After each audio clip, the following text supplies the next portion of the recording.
Hi வணக்கம். இப்போ நம்ம என்ன பார்க்க போறோம்னா, கம்ப்யூட்டர்ல எப்படி நம்ம நியூ ஃபோல்டர் வந்து கிரியேட் பண்றது, அந்த ஃபோல்டரை எப்படி நம்ம ரீநேம் பண்றது, அதோடைய ஷார்ட்கட்ஸ்லாம் என்ன அப்படின்னு பார்ப்போம்.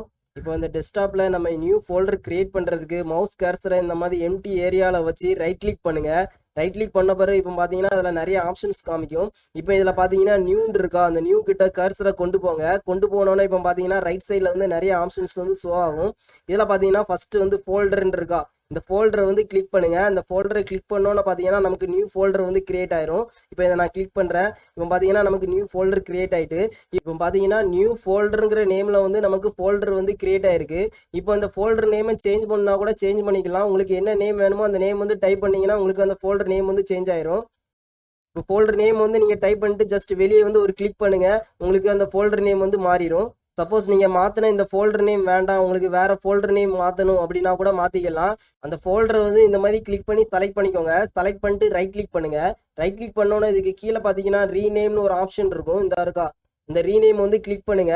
கிளிக் பண்ணோன்னா இப்போ பார்த்தீங்கன்னா அந்த ஃபோல்டர் நேம் வந்து நமக்கு இந்த மாதிரி எடிட்டபிள் ஆயிரும். இதுக்கப்புறம் உங்களுக்கு என்ன நேம் வேணுமோ அந்த நேம் வந்து டைப் பண்ணிக்கோங்க. டைப் பண்ணிட்டு வெளியே வந்து கிளிக் பண்ணிங்கன்னா போதும், உங்களுக்கு அந்த ஃபோல்டரை வந்து ரீநேம் ஆயிரும். இதே மாதிரி நம்ம ஷார்ட்கட் மெத்தடில் எப்படி நம்ம ஃபோல்டர் வந்து கிரியேட் பண்ணி அதை வந்து ரீநேம் பண்ணுறது அப்படின்னு பார்ப்போம். கீபோர்டில் Ctrl+Shift+N இந்த 3 கீயும் ப்ரெஸ் பண்ணிங்கன்னா உங்களுக்கு நியூ ஃபோல்டர் வந்து கிரியேட் ஆயிரும். இப்போ பார்த்தீங்கன்னா நமக்கு கிரியேட் ஆயிருக்கு. இதே ஷார்ட்கட் மெத்தடில் நம்ம எத்தனை ஃபோல்டர்னாலும் நம்ம ஈஸியாக கிரியேட் பண்ணிக்கலாம். ஃபோல்டரை வந்து நீங்கள் இந்த மாதிரி கிளிக் பண்ணி ட்ராக் பண்ணி டெஸ்க்டாப்பில் எங்கேனாலும் மூவ் பண்ணி வச்சுக்கலாம். இப்போ இந்த ஃபோல்டர் நேமை வந்து நம்ம ரீநேம் பண்ணுறதுக்கு உண்டான ஷார்ட்கட் பார்ப்போம். எந்த ஃபோல்டர் நேமை வந்து நம்ம ரீநேம் பண்ணணுமோ அந்த ஃபோல்டரை வந்து இந்த மாதிரி செலக்ட் பண்ணிக்கோங்க. செலக்ட் பண்ணிட்டு கீபோர்டில் F2 கீ இருக்குல்ல, அந்த F2 கீ வந்து ப்ரெஸ் பண்ணுங்க. ப்ரெஸ் பண்ணோன்னா இப்போ பார்த்தீங்கன்னா அந்த ஃபோல்டர் நேம் வந்து நமக்கு எடிட்டபிள் ஆயிரும். இப்போ உங்களுக்கு என்ன நேம் வேணுமோ அதை வந்து டைப் பண்ணிக்கலாம். டைப் பண்ணிட்டு வெளியே வந்து கிளிக் பண்ணுங்க, உங்களுக்கு அந்த ஃபோல்டர் நேம் வந்து ரீநேம் ஆயிரும். இப்போ எந்த ஃபோல்டர் ஓப்பன் பண்ணணுமோ அந்த ஃபோல்டரை வந்து டபுள் கிளிக் பண்ணுங்க.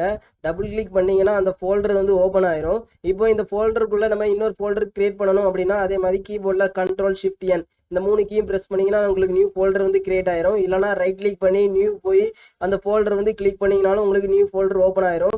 இதே மாதிரி இதை ரீநேம் பண்ணுறதுக்கு கீபோர்டில் F2 கீயை ப்ரெஸ் பண்ணிங்கன்னா ரீநேம் ஆப்ஷன் வந்து வந்துடும். இந்த வீடியோ பிடிச்சிருந்தா சப்ஸ்கிரைப் பண்ணுங்கள். தேங்க்யூ.